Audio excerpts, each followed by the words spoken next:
So ito quick lang to. Actually, ayoko magbigay ng opinion with regards to kung ano yung problema ni Carlos Yulo, something like. Ang dami nagtatanong. I have experienced the same.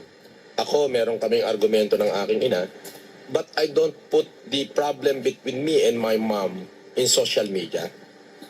Yes, ganun yun. Pero sa totoo lang, Carlos, alam mo ba, ito advice ko sa'yo, Mr. Yulo.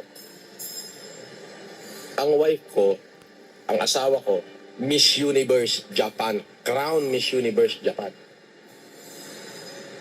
Totoo yan.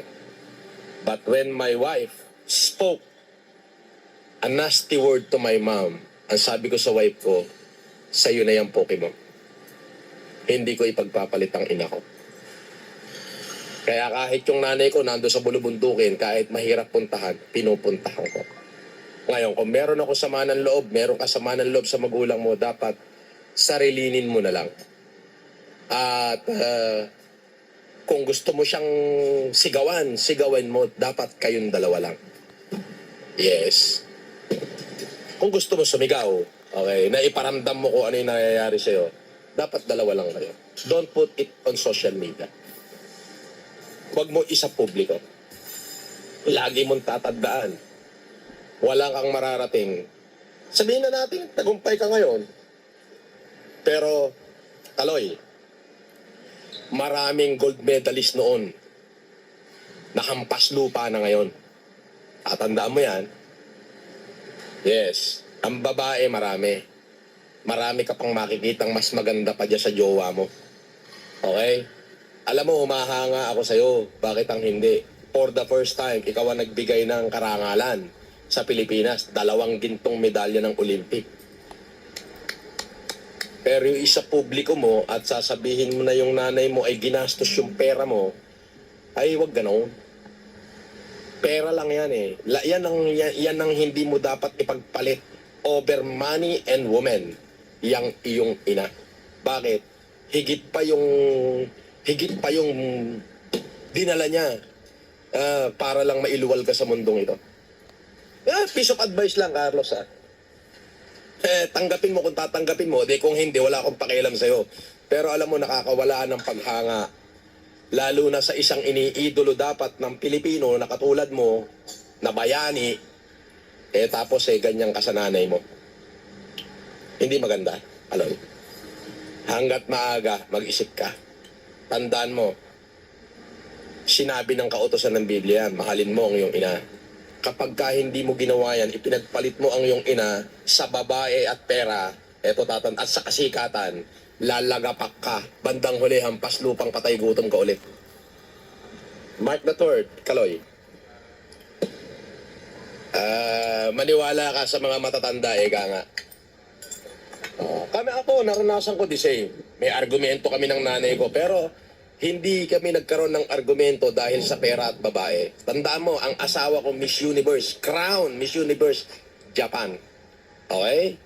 Haponesa yung asawa ko, Miss Universe. But when she spoke nasty about my mom, alam mo kung ano sabi ko sa kanya? Sa'yo na yung poke mo. Yes. Ayun yun. Kasi ikaw, bayani ka na ng Pilipino eh. Kumbaga, bayani ka na eh. Sikat ka na. World-renowned ka na. Okay? World-renowned ka na eh. Now, makikita nila na inilalabas mo sa social media, ginagawa mong kawawa yung nanay mo na parang napapaawa dahil gold medalist ka na. Hindi gano'n.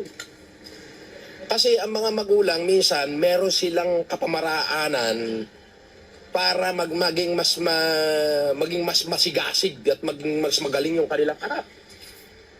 Baka malay mo naman, kaya pinupuri ng nanay mo yung Japan dahil gusto niyang ipakita mo sa kanya na kaya ko, which is kinaya mo naman. So kapuri-puri ka na. Diba?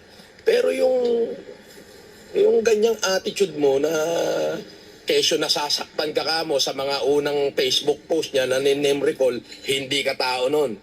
Hindi ka lalaki nun. Bayot ka, Carlos Yulo. Kabaklaan yon. Dapat yung natapos, tapos na. Dapat, halimbawa, may nasabi man ng iyong ina noon, malay mo, kaya niya sinabi yun para mas lalo kang magpursige na gusto ko rin na purihin ako ng aking ina. Pero at the end of the day, tandaan mo, siya nagluwal sa'yo. Minsan kasi ang magulang, ako yung anak ko, sinasabihan ko ng masasakit para lalong tumino eh. Hindi dahil kaya ako sinasabihan ng masakit para masaktan siya. No! Sinasabihan ko yung minsan ng masakit para mas lalo siyang magpursige. Ganon yun. May mga ganong bagay. So yun ang masasabi ko sa'yo, Kaloy. Mas magiging kaaya-aya ka, hindi lang sa paningin ng bawat Pilipino, kundi pati sa paningin ng Diyos. Ito lagi mo tatandaan, Kaloy. Advice ko to sa'yo. Pakinggan mo kung gusto mo, kung ayaw mo, wag mo. Wala rin akong paki sa'yo. May pera ka, may pera din ako. At mas nauna ako sumikat sa'yo. Okay. So, Kaloy, ito advice. Mas magiging kaaya-aya ka sa paningin ng tao. Kasi ganito yan eh, idolo ko eh. Gusto mo ba na yung mga batang umiidolo sa'yo ay itakwil din nila yung kanilang ina para sa kasikatan? Kaya hindi ka tinanggap. Kaya si Lubiloso, hindi ka tinanggap ng Maynila, di ba? Tinanggap, dapat meron ng Carlos Yulo Day ng ang Manila. Hindi natuloy, di ba? Bakit? Kasi, tama nga naman. Sabi ni Councilor, tutularan ka ng mga kabataan eh, kasi bayani ka eh. Pero ang mangyayari, gusto mo ba yung mga susunod na kabataang susunod sa yapak mo eh? Pwede naman palang itakwil yung magulang eh. Pwede naman palang magsalita ng masakit sa magulang eh. Para si Carlos Yulo eh. Basta importante, may gold medalist kami. Mali. May mga bagay na hindi dapat tularan sa'yo. Ayun. So, hindi tuloy sila pumayag na magkaroon ng Carlos Yulo Day ang Maynila. Tama ba? Ulitin ko, ako, Carlos, Miss Universe Japan ang asawa ko. Kasal kami. Okay? Pero yung asawa ko nung nagsalita ng nasty na hindi maganda sa nanay ko, ano sabi ko sa misis ko? Sa'yo na yung poke mo. Yes, bakit?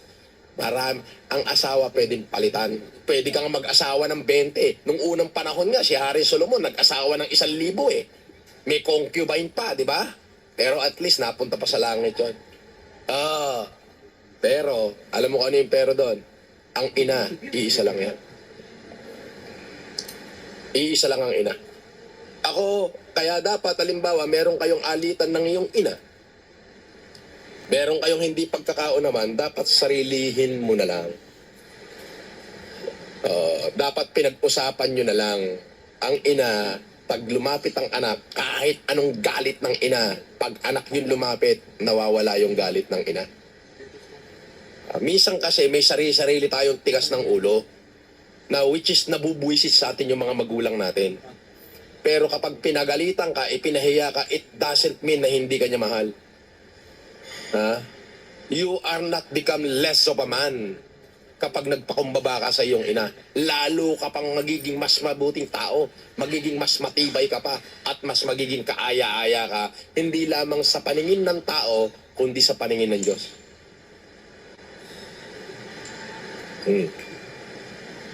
Di ba? So, yun lang. Yun yung advice ko. Nothing more, nothing less. Alright. So, yun.